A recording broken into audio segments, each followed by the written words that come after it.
सर्वेभ्यो नमो नमः। बच्चों, आप लोगों ने राजा विक्रमादित्य का नाम तो अवश्य ही सुना होगा। वे उज्जैन के राजा थे और उनकी ख्याति दूर दूर तक फैली हुई थी। वे अपने ज्ञान, वीरता, दानशीलता, पराक्रम आदि गुणों के लिए प्रसिद्ध थे। उन्होंने अपने पराक्रम से शकों को पराजित कर विक्रम संवत की शुरुआत की थी। आज जो पाठ हम पढ़ने जा रहे हैं वह राजा विक्रमादित्य से ही संबंधित है। इस पाठ को पढ़ने के बाद हम अधोलिखित बिंदुओं से अवगत होंगे। पहला, संस्कृत कथा साहित्य एवं सिंहासन द्वात्रिंशिका से परिचित होंगे। दूसरा, कथा का आदर्श वाचन कर भावार्थ समझने में सक्षम होंगे। तीसरा, पाठ में आए श्लोकों का सस्वर वाचन करने में भी सक्षम होंगे। चौथा, राजा विक्रमादित्य की मित्रता, उदारता एवं दानवीरता से अवगत होकर इन गुणों को अपनाने के लिए प्रेरित होंगे। सबसे पहले हम लोग कथा साहित्य का संक्षिप्त परिचय प्राप्त करेंगे। संस्कृत भाषा में कथाओं का प्रचुर साहित्य है, जिसका मूल स्रोत वैदिक संहिताओं को माना जा सकता है। ऋग्वेद में अनेक मनोरंजक कहानियों की सूचना मिलती है। यहीं से इनका अवतरण पुराणों में और बाद में लौकिक संस्कृत साहित्य में हुआ। पंचतंत्र, हितोपदेश, सुखसप्तति, सिंहासन द्वात्रिंशिका आदि कुछ कथा साहित्य के उदाहरण हैं, जिनमें अनेक रोचक एवं उपदेशप्रद कथाएं हैं। बच्चों, आज का जो पाठ है उसका शीर्षक है विक्रमस्य औदार्यम। इसका अगर हम संधि विच्छेद करेंगे तो होगा विक्रमस्य धन औदार्यम। औदार्यम पद उदार में श्यंग प्रत्यय लगाकर बना है, जिसका अर्थ होता है उदारता। तो विक्रमस्य औदार्यम का अर्थ हुआ विक्रम की उदारता। अब चलिए कथा साहित्य सिंहासन द्वात्रिंशिका के बारे में समझते हैं। सिंहासन द्वात्रिंशिका 32 मनोरंजक कथाओं का संग्रह है। जैसा कि नाम से ही स्पष्ट है, द्वात्रिंशिका इसका अर्थ ही होता है 32। इसमें 32 कथाओं का संग्रह किया गया है। इसके केवल गद्यमय, केवल पदमय, गद्य पदमय ये 3 पाठ पाए जाते हैं।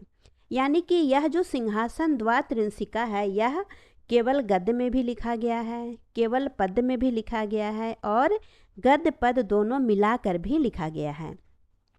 संग्रह में स्थित प्रत्येक कथा धारा नगरी के राजा भोज को सुनाई गई है। अतः इस ग्रंथ का समय राजा भोज के अनंतर ही माना जाता है।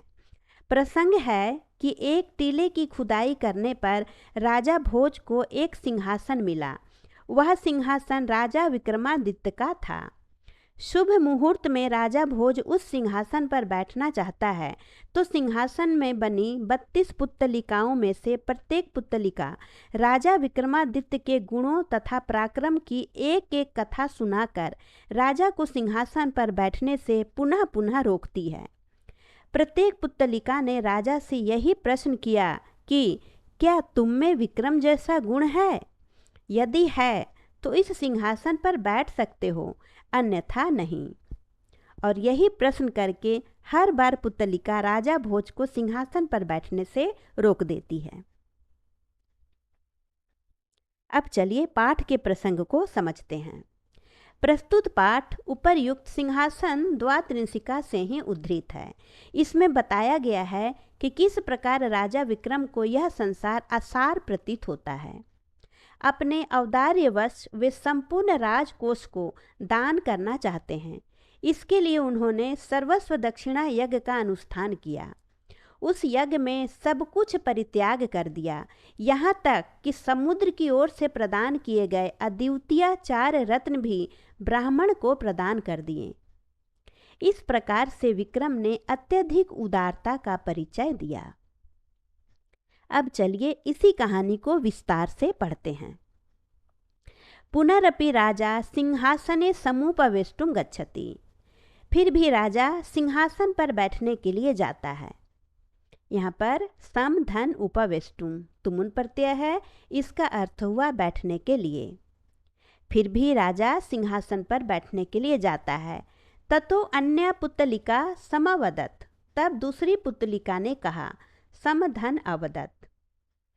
जब राजा सिंहासन पर यानी कि राजा भोज सिंहासन पर बैठने जाता है, तभी दूसरी पुतलिका ने कहा भो राजन एतत् सिंहासने ते नैव अध्यासितव्यम यस्य विक्रमतुल्यम औदार्यम अस्ति। हे राजन, इस सिंहासन पर उसी को बैठा जाना चाहिए जिसके पास विक्रम के समान उदारता हो। यानी कि इस सिंहासन पर वही बैठ सकता है जिसमें राजा विक्रमादित्य के समान उदारता का गुण हो। भोजेन उक्तम, राजा भोज के द्वारा कहा गया भो पुत्तलिके, हे पुत्तलिका कथया तस्य औदार्यम, तब मुझे उसकी उदारता की कहानी बताओ। जब बार बार पुतलिका राजा भोज को सिंहासन पर बैठने से रोकती है, तब राजा भोज ने एक पुतलिका से कहा कि मुझे उस राजा की उदारता की कहानी बताओ। सा वदती, तब वह पुतलिका कहती है राजन जस त्वर्थीनाम पूरयति तस् एप्सितम देवः संपादयति।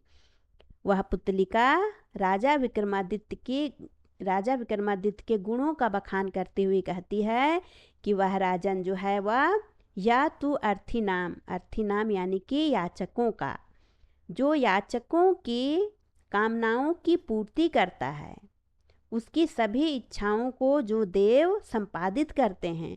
देव यहाँ पर राजा विक्रमादित्य के लिए ही आया है कि वे राजन जो है वो याचकों की सभी कामनाओं की पूर्ति करने वाले हैं, उनकी सभी इच्छाओं का वे संपादन करते हैं। यच्चोक्तम, ऐसा कहा गया है। उत्साह संपन्नमदीर्घ सूत्रम क्रिया विधिज्ञं व्यसने स्वशक्तं शूरं कृतज्ञं दृढ़निश्चयं च लक्ष्मीः स्वयं वाञ्छति वासहेतोः। यहाँ पर राजा विक्रमादित्य के गुणों का बखान किया गया है पुतलिका के माध्यम से। पुतलिका कहती है कि उत्साह संपन्नम, वह राजा जो है वो उत्साह से संपन्न है, यानी कि उनमें अत्यधिक उत्साह है। किसी भी कार्य को करने के लिए वे हमेशा उत्साहित रहते हैं। और वे अदीर्घ सूत्रम, यानी कि किसी भी कार्य को टालने का गुण उनमें नहीं है। किसी भी काम के लिए वे टाल मटोल नहीं करते हैं, बल्कि यथा समय उसे निपटाते हैं। क्रिया विधिज्ञम, किसी भी कार्य के करने की विधि को जानने वाले हैं। और व्यसनेषु असक्तम, किसी भी तरह के व्यसन में उनकी आसक्ति नहीं है। व्यसन यानी कि बुरी आदतें, किसी भी तरह की बुरी आदत उनमें नहीं है। शूरम यानी कि वे वीर हैं, कृतज्ञ हैं, किए गए उपकार को मानने वाले और दृढ़ निश्चयी हैं। ऐसे व्यक्ति के पास लक्ष्मी स्वयं वास करना चाहती हैं, स्वयं रहना चाहती हैं। आगे वे कहती हैं एवं सकल गुण निवासः सा विक्रमो राजा एकदा स्वमनसि अचिंत्यत। इस तरह से सभी गुणों का निवास स्थान, यानी कि उस राजा का जो शरीर था, उनका जो मन था, वह सभी गुणों का निवास स्थान था। यानी कि वे राजा सभी गुणों से संपन्न थे। तो वैसा राजा विक्रम एक बार स्वमनसी अचिंत्यत, यहाँ पर होगा स्वमनसी धन अचिंत्यत, अपने मन में वे उन्होंने सोचा अहो असारो अयम संसारः, वे सोचते हैं कि यह संसार कितना असार है। कदा कस्य किम भविष्यति इति ना ज्ञायते, कब किसको क्या होगा यह कहा नहीं जा सकता है। यच्चोपार्जितानां वित्तं तदपि दान भोगैर बिना सफलम ना भवति, और जो उपार्जित किया हुआ, जो कमाया हुआ धन है, वह भी दान और भोग के बिना सफल नहीं होता है। तथा च उक्तम, तभी तो कहा गया है उपार्जितानां वित्तानां त्यागएव हि रक्षणं तटाकोदरसंस्थानां परिवाहाय वाम्भसाम्। अर्थात उपार्जितानाम वित्तानाम, यहाँ पर षष्ठी विभक्ति बहुवचन है, यानी कि उपार्जित किया हुआ धन का त्याग ही उसका रक्षण है। जो धन कमाया गया है, उपार्जित किया गया है, उस धन का त्याग करने में ही उसकी रक्षा है। जिस प्रकार तटाकोदरा संस्थानम, यानी कि तालाब की गहराई में स्थित जल का परिवाह, यानी कि जल की निकासी ही जल की रक्षा है। जल की शुद्धता को बनाए रखने के लिए तालाब की गहराई में जो जल है, बीच बीच में उसकी निकासी की जाती है, यानी कि उसे बाहर निकाला जाता है, तभी जल की शुद्धता बनी रहती है। अगर तालाब का जल पूरी तरह से इकट्ठा करके रखा जाए, कभी भी उसकी निकासी ना की जाए, तो वह जल जो है वो अशुद्ध हो जाएगा, उसमें कीड़े पड़ जाएंगे। तो जल की जिस प्रकार शुद्धता बनाए रखने के लिए बीच बीच में उसकी निकासी आवश्यक है, उसी तरह से उपार्जित किए हुए धन की रक्षा करने के लिए उसका त्याग भी करना आवश्यक है, यानी कि आवश्यकता से अधिक धन रखना उचित नहीं है, उसे दान भी करना चाहिए। अपिच, और भी कहा गया है, दातव्यं भोक्तव्यं धन विषये संचयो न कर्तव्यः पश्येह मधुकरीणां संचितमर्थं हरन्ते अन्ये। यानी कि दातव्यम भोक्तव्यम, देना चाहिए और भोग करना चाहिए। धन विषय संचयो ना कर्तव्य, धन के विषय में संचय नहीं करना चाहिए, क्योंकि यहाँ पर देखो इस संसार में पस से यह, यहाँ के इस संसार में देखो मधुकरीणाम, जो मधुमक्खियाँ होती है, उनका जो संचित धन होता है, संचितम अर्थम हरंती अन्य, वे भी दूसरों के द्वारा हर लिए जाते हैं। यानी कि मधुमक्खियाँ फूलों का रस चूस कर जो मधु जमा करती हैं अपने छज्जे में, उसका उपभोग वे स्वयं नहीं कर पाती हैं, बल्कि उसे दूसरे लोग ही निकाल लेते हैं। इसीलिए कहा गया है कि जो धन है उसका केवल संचय करना उचित नहीं है, नहीं तो वह दूसरों के भोग के लिए ही हो जाता है। इसलिए उस धन का भोग करना चाहिए, और भोग करने के बाद अगर आवश्यकता से अधिक है तो उसका दान भी करना चाहिए। इत एवं विचार्य सर्वस्व दक्षिणम यज्ञम कर्तुम उपाक्रांतवान, इस तरह से उस राजा ने विचार करके कि धन जो है वह दान करने के लिए ही है, इस तरह से विचार करके सर्वस्व दक्षिणम नामक यज्ञ करने का अनुष्ठान उन्होंने ठान लिया, अनुष्ठान कर लिया। तथा शिल्पी भी रति व मनोहरो मंडपः कारितः, तब उसके बाद कारीगरों के द्वारा सुंदर मंडप का निर्माण करवाया गया, जहां बैठ कर के यज्ञ संपादित किया जा सके। सर्वा अपि यज्ञ सामग्री समाहृता, और सभी प्रकार की यज्ञ सामग्री मंगवाई गई। देव मुनि गंधर्व यक्ष सिद्धाद्यश्च समाहूता, और सभी लोग यानी कि देव मुनि गंधर्व यक्ष सिद्ध आदि सभी लोग वहाँ पर आमंत्रित किए गए। गंधर्व और यक्ष जो हैं वे देवता की ही प्रजाति हैं, इन सभी को उस यज्ञ में निमंत्रित किया गया, सभी को बुलाया गया। तस्मिन् अवसरे समुद्र आह्वानार्थम कश्चिद ब्राह्मणा समुद्र तीरे प्रेषितः, और उसी अवसर पर समुद्र का आवाहन करने के लिए किसी ब्राह्मण को समुद्र के किनारे भेजा गया। सो अपि समुद्र तीरम गत्वा गंध पुष्प आदि षोडशोपचारम विधाय अब्रवीत, तब वह ब्राह्मण समुद्र के किनारे जाकर, गत्वा यहाँ त्वा प्रत्यय है, गंध पुष्प आदि षोडशो यानी कि 16 उपचार विधि से पूजा करके वहाँ पर उसने कहा, भो समुद्र विक्रम आर्को राजा यज्ञम करोति। पहले तो वहाँ समुद्र के किनारे वह ब्राह्मण गया और 16 उपचार से, यानी कि पूजा की जो 16 विधियां होती है, सभी प्रकार से विधि से पूजा करके उसने समुद्र देवता से कहा कि हे समुद्र, विक्रम आर्को राजा यज्ञम करोति, राजा विक्रम आर्क जो है वो यज्ञ कर रहे हैं। विक्रम आर्को राजा विक्रमादित्य को ही कहा गया है। अर्क का अर्थ होता है सूर्य और आदित्य का भी अर्थ होता है सूर्य, दोनों पर्यायवाची शब्द हैं। तो वे कहते हैं कि विक्रम आर्क राजा के द्वारा यज्ञ किया जा रहा है। तेन प्रेषितो अहम त्वम आहवातुम समागतः, और उन्हीं के द्वारा मैं आपको बुलाने के लिए यहाँ पर भेजा गया हूँ। इति जल मध्य पुष्पांजलिम दत्वा क्षणम स्थितः, इस तरह से जल के मध्य में पुष्पांजलि देकर कुछ क्षण वे रुकते हैं। कोऽपि तस्य प्रति उत्तरम ना ददाओ, लेकिन कोई भी उनके प्रश्न का उत्तर वहाँ पर नहीं दिया। तथा उज्जैनीम जावत प्रत्यागच्छति, तब वे उज्जैनी की ओर बढ़ते हैं। तावत दे दिव्यमान शरीरः समुद्रो ब्राह्मण रूपी सन तम आगत्य अवदत्।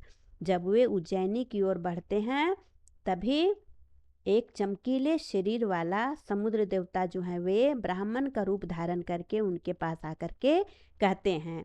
तम आगत्य अवदत्, उनके पास आकर के कहा, भो ब्राह्मण, हे ब्राह्मण, विक्रमेण अस्मान आहवातुम प्रेषिता त्वं, तर्हि तेन अस्माकं संभावना कृता सा प्राप्तैवा।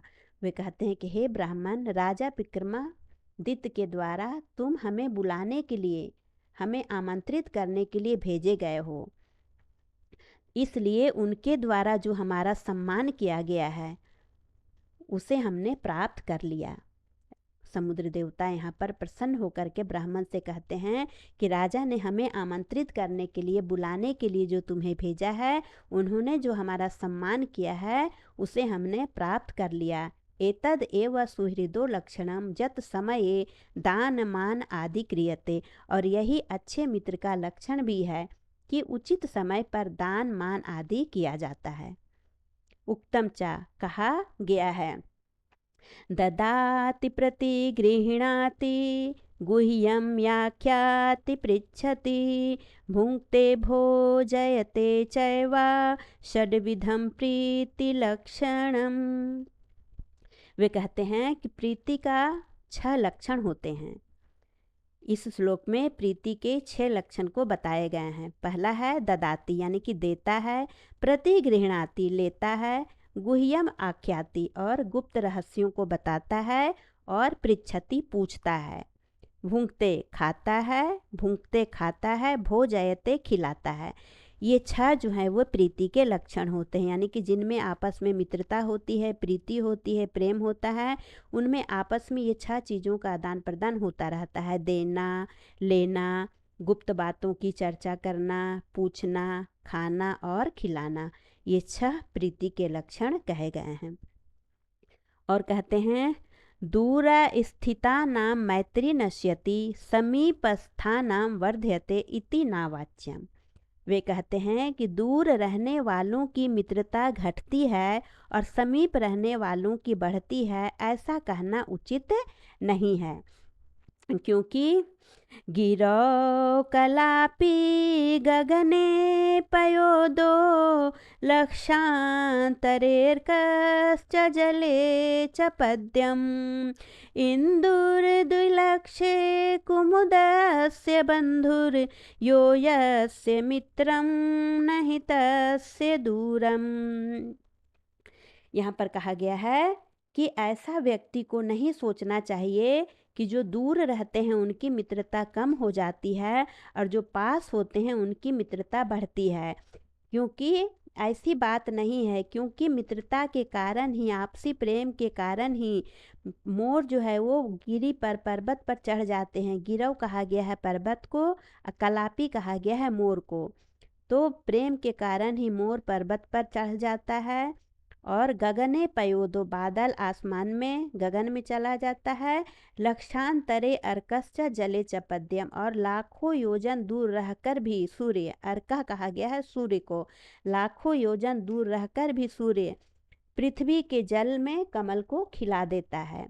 इंदु द्विलक्षे, और 2 लाख योजन दूर रहकर भी चंद्रमा, इंदु यानी कि चंद्रमा, कुमुद का बंधु है, कुमुद को खिला देता है। इसलिए कहा गया है कि बंधुर्यो यस्य मित्रम नहि तस्य दूरम, जो जिसका मित्र होता है उसके लिए वह दूर नहीं होता है। कहने का तात्पर्य है कि आपस में अगर मित्रता हो, आपसी प्रेम हो, तो दूर रहकर भी वह प्रेम बना हुआ रहता है। क्योंकि दिलों का जो प्रेम होता है वह शारीरिक दूरी से कम नहीं होता है। शरीर से भले व्यक्ति दूर हो, लेकिन दिल से जुड़ा हुआ होता है। यही भाव इस श्लोक में बताया गया है। अभी जैसे बच्चों देखा जा रहा है कि कोरोना के समय ऐसा कहा जा रहा है कि मनुष्य को शारीरिक दूरी बनाकर रखना है, सोशल डिस्टेंसिंग बनाकर रखना है। तो इसका तात्पर्य यह नहीं है कि शारीरिक दूरी बनी हुई है, हम लोगों से नहीं मिल पा रहे हैं, दूर हैं, तो हमारा आपसी प्रेम जो है वो घट जाएगा। ऐसा नहीं होता है। शरीर से भले हम दूर रहें, लेकिन आपस का प्रेम जो है वो उसी तरह से बना रहता है और बने रखना चाहिए भी। यही इस श्लोक का भाव है कि मित्रता अगर सच्ची होती है, प्रेम अगर सच्चा होता है, तो शारीरिक रूप से दूर रहने के बाद भी वह घटता नहीं है। तो इस वीडियो में बच्चों हम लोग यहीं तक पढ़ेंगे। अगले भाग को हम लोग अगले वीडियो में पढ़ेंगे। धन्यवाद।